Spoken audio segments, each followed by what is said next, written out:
नमस्कार, आर्य न्यूज देख रहे हैं आप। मैं हूं आपके साथ पल्लवी सिंह। उत्तराखंड बुलेटिन की शुरुआत करेंगे।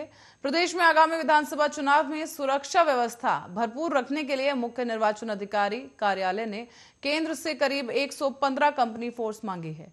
ये मांग प्रदेश के क्रिटिकल और वल्नरेबल बूथों के नजरिए से रखी गई है। साथ ही आपको बताते चलें कि प्रदेश के विधानसभा चुनाव में इस बार 632 प्रत्याशी मैदान में है। नामांकन की प्रक्रिया पूरी होने के बाद चुनाव आयोग ने प्रदेश में करीब 800 ऐसे क्षेत्र चिन्हित किए हैं जहां बूथों पर पिछले चुनाव में औसतन 15% अधिक या 15% से कम मतदान हुआ था।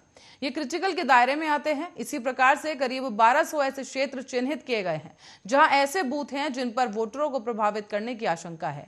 यानी कि यहां से या तो कोई प्रत्याशी पैसे के लालच दे सकते हैं या फिर वोटरों को धमकी दी जा सकती है या अन्य तरीके से प्रभावित करने की भी कोशिश हो सकती है। इन क्षेत्रों को वल्नरेबल श्रेणी में रखा गया है। मुख्य निर्वाचन अधिकारी सौजन्य ने बताया है कि प्रदेश में सुरक्षित मतदान के लिए केंद्र से 115 कंपनी फोर्स मांगी गई है। विधानसभा चुनाव निष्पक्ष और निर्विघ्न संपन्न कराने के लिए जहां निर्वाचन आयोग देहरादून के शासन, जिला प्रशासन तैयारियों को अंतिम रूप देने में जुटा हुआ है, तो वहीं परिवहन निगम ने भी अपने स्तर से तैयारियां तेज कर ली हैं। शासन के निर्देश पर परिवहन निगम की ओर से मतदान के लिए 250 रोडवेज बसों को मुहैया कराए जाने की योजना भी है।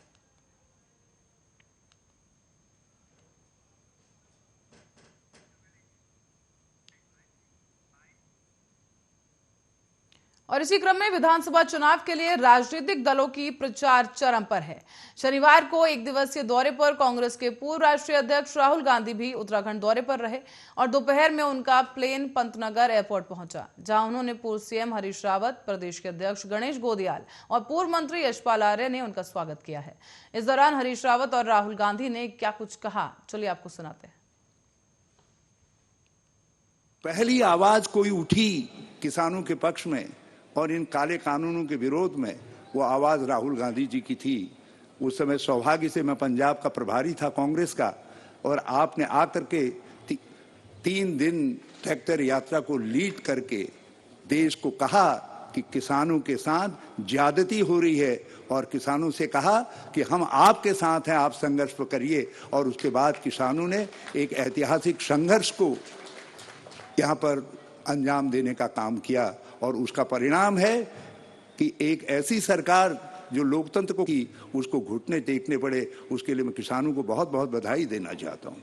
राहुल जी, आपकी पार्टी किसानों को वचन देना चाहती है, हमारी सरकार आएगी तो आपने जो संघर्ष में आपके ऊपर मुकदमे लगे हैं, हमको मालूम है किस तरीके की व्यथाएं आपको झेलनी पड़ी हैं, हम उन मुकदमों को वापस लेंगे। बधाई इस बात की कि आप इन 3 कानूनों के खिलाफ पत्थर जैसे, पहाड़ जैसे खड़े हो गए और आपने 1 इंच इनको नहीं दी। कोई कॉम्प्रोमाइज नहीं किया, 1 कदम पीछे नहीं लिया, और आपने हिंदुस्तान की सरकार को सच्चाई दिखाई। बधाई क्यों कर रहा हूं? क्योंकि ये आपकी हिस्ट्री है, ये आपका इतिहास है। आप सिर्फ देश को भोजन नहीं देते हो, आप देश को रास्ता दिखाते हो, और सालों से आप इस देश को रास्ता दिखा। तो वहीं आम आदमी पार्टी के राष्ट्रीय संयोजक और दिल्ली के मुख्यमंत्री अरविंद केजरीवाल अपने 7वें दौरे पर उत्तराखंड पहुंच रहे हैं। केजरीवाल 6 से 8 फरवरी तक हरिद्वार में रहेंगे। इस दौरान केजरीवाल कॉन्क्लेव में हिस्सा भी लेंगे। साथ ही विभिन्न विधानसभा क्षेत्रों में डोर टू डोर प्रचार सीएम केजरीवाल करेंगे। और आपको बताते चलें कि आप पदाधिकारियों का कहना है कि अभी मुख्यमंत्री का कार्यक्रम जारी नहीं हुआ है, जारी होते ही इसकी सूचना साझा कर दी जाएगी। कांग्रेस के प्रतिनिधिमंडल ने एक भाजपा नेता पर पूर्व मुख्यमंत्री और कांग्रेस चुनाव अभियान समिति के अध्यक्ष हरीश रावत की फेसबुक और ट्विटर के माध्यम से छवि धूमिल करने का आरोप लगाते हुए मुख्य निर्वाचन अधिकारी सौजन्य से कार्रवाई करने की मांग की। इस दौरान मुख्य निर्वाचन अधिकारी को सौंपे गए ज्ञापन में कांग्रेस प्रतिनिधिमंडल ने कहा है कि बीते 3 फरवरी को भाजपा नेता तेजेंद्र बग्गा की ओर से इंटरनेट मीडिया में अपने ट्विटर हैंडल और फेसबुक पेज पर कांग्रेस के वरिष्ठ नेता हरीश रावत और अन्य नेताओं के फोटो के साथ छेड़छाड़ करने का, और न केवल छेड़छाड़ बल्कि आदर्श चुनाव आचार संहिता का उल्लंघन करने का भी आरोप लगाया गया। बल्कि ये भी कहा गया कि राज्य के सामाजिक सौहार्द को बिगाड़ने की भी कोशिश की गई। तेजेंद्र बग्गा ने अपने इंटरनेट मीडिया पोस्ट में कुंठित भावना से चुनाव को प्रभावित करने का प्रयास किया।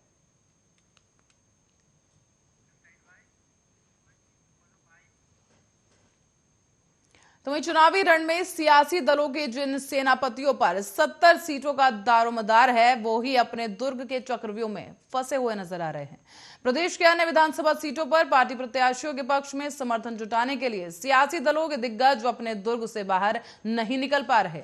मुख्यमंत्री पुष्कर सिंह धामी खटीमा, पूर्व सीएम हरीश रावत लालकुआं और आम आदमी पार्टी से कर्नल अजय गोठियाल गंगोत्री विधानसभा में फंसे हुए हैं। ऐसे में भाजपा युवा मुख्यमंत्री पुष्कर सिंह धामी के नाम पर चुनाव लड़ रहे हैं।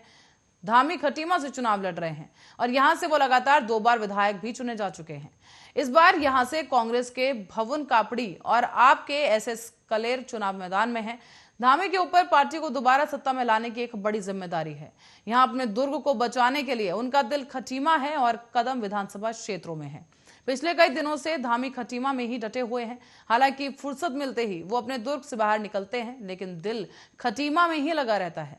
कांग्रेस प्रचार समिति के अध्यक्ष और पूर्व सीएम हरीश रावत लालकुआं विधानसभा सीट से चुनावी मैदान में हैं और यहां से भाजपा के मोहन सिंह बिष्ट कांग्रेस से बगावत कर संध्या डालाकोटी निर्दलीय चुनाव लड़ रही हैं। हरीश रावत पर 70 सीटों पर पार्टी की जीत का दारोमदार है, लेकिन वो लालकुआं से बाहर नहीं निकल पा रहे। पार्टी से बगावत करने वाली संध्या डालाकोटी के पास भी उनके साथ भाजपा से लालकुआं में चक्रव्यूह में फंसे हुए हैं।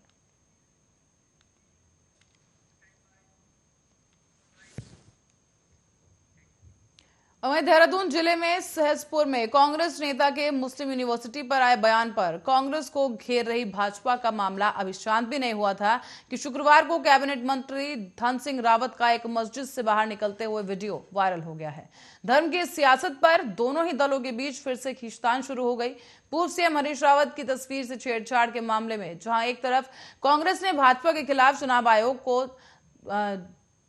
खटीमा का दरवाजा खटखटाया है, तो वहीं दूसरी ओर शुक्रवार को मंत्री के वीडियो से भाजपा असहज नजर आई। सोशल मीडिया में भी धन सिंह रावत की वीडियो वायरल होने के बाद से कांग्रेस ने आरोप लगाया है कि भाजपा के नेता खुद वोटों की खातिर धार्मिक स्थलों के चक्कर काट रहे हैं। इसी वीडियो के आने के बाद से अब कांग्रेस ने बीजेपी पर मुस्लिम तुष्टीकरण का आरोप लगाया। तो वहीं इसी बीच कांग्रेस प्रवक्ता राजीव महर्षि ने कहा है कि इस वायरल वीडियो पर अब बीजेपी को जवाब देना चाहिए कि कौन तुष्टीकरण कर रहा है। आखिर जब भाजपा मुस्लिम विरोधी है तो क्यों मुस्लिमों का वोट मांगने के लिए मस्जिदों में जा रही है। इससे साफ पता चलता है कि भाजपा किस तरह से तुष्टीकरण और मौका परस्ती की राजनीति करती है।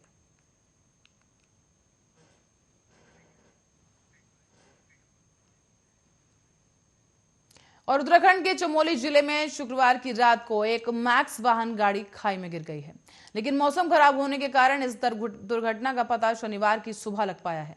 जानकारी के मुताबिक यह हादसा घाट विकास खंड के धूनी रमणी मोटर मार्ग पर शुक्रवार की रात को हुआ है, जिसमें एक मैक्स वाहन दुर्घटनाग्रस्त हो गया, तो वहीं वाहन में सवार 3 लोग इस हादसे का शिकार हो गए, जिनकी मौत हो गई है।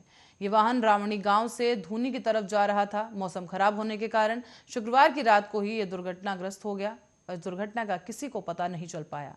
जिस स्थान पर दुर्घटना हुई थी वहां वीरान और आबादी से दूर क्षेत्र है वो, और इसके साथ ही शनिवार को सुबह जब रामणी गांव से एक अन्य वाहन धूनी गांव की ओर जा रहा था, तब जाकर वाहन सवार लोगों ने खाई में गाड़ी गिरी देखी, जिसके बाद अन्य ग्रामीण मौके पर पहुंचे और इसकी सूचना राजस्व पुलिस को दी गई। दुर्घटना में प्रकाश सिंह पुत्र कुंदन सिंह, देवेंद्र सिंह पुत्र कैलाशी सिंह और तोताराम सभी रमणी के गांव निवासी बताए जा रहे हैं, जिनकी मृत्यु हो गई।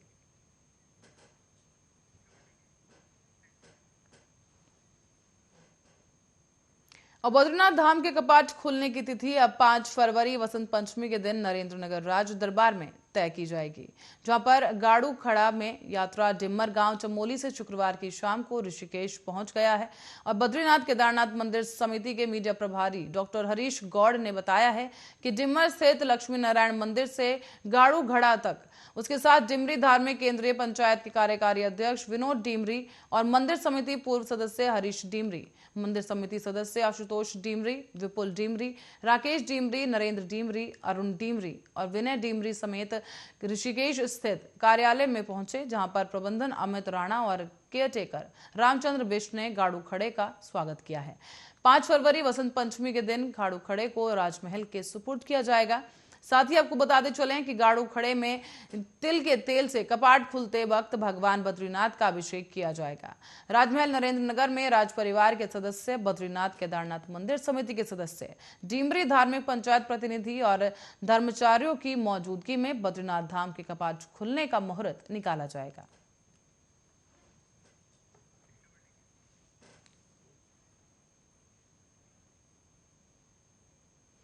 और इसी बीच कोरोना के मामलों की तरफ नजर डालते हैं। उत्तराखंड में जो है कोरोना की तीसरी लहर के चरम पर पहुंचने के बाद अब संक्रमण दर निरंतर घट रही है। गिरावट के दौर में शुक्रवार को सबसे कम 1183 नए मामले दर्ज किए गए। हालांकि कोरोना संक्रमितों की मौत पर फिलहाल अंकुश लगता नजर नहीं आ रहा है। बीते 24 घंटे में भी 15 संक्रमित कोरोना से जिंदगी की जंग हार गए। इस दौरान राज्य सरकार के हेल्थ बुलेटिन के मुताबिक बीते 24 घंटे में 20,979 व्यक्तियों की जांच की गई। इसमें से 5.64% की दर से 1,183 नए संक्रमित पाए गए। इससे पहले गुरुवार को 1,618 नए मामले पाए गए थे और संक्रमण दर 6.30% रही। इसी तरह से संक्रमण दर की गिरावट की बात करें तो इसमें गिरावट देखने को जरूर मिल रही है। संक्रमण के मुकाबले अब स्वस्थ होने वाले व्यक्तियों की संख्या बढ़ती नजर आ रही है। गुरुवार को 4,186 व्यक्ति कोरोना से स्वस्थ हो गए थे, जबकि रिकवरी रेट बढ़कर 71% पार कर गया। हालांकि मौत के आंकड़ों पर भी अंकुश लगना जरूरी है। गुरुवार को 7 व्यक्तियों की मृत्यु दर्ज की गई थी, जबकि एक दिन बाद यह आंकड़ा 15 के पार पहुंच गया। जनवरी से लेकर अब तक प्रदेश में 163 कोरोना संक्रमितों की जो है मौत हो चुकी है। और साथ ही आपको बताते चलें कि 17 जनवरी के बाद एक भी दिन ऐसा नहीं बीता जब किसी संक्रमित व्यक्ति की मृत्यु ना हुई हो। तो वहीं 21 जनवरी की बात करें तो 21 जनवरी के बाद से संक्रमितों की मृत्यु की संख्या में बढ़ोतरी देखने को मिली है।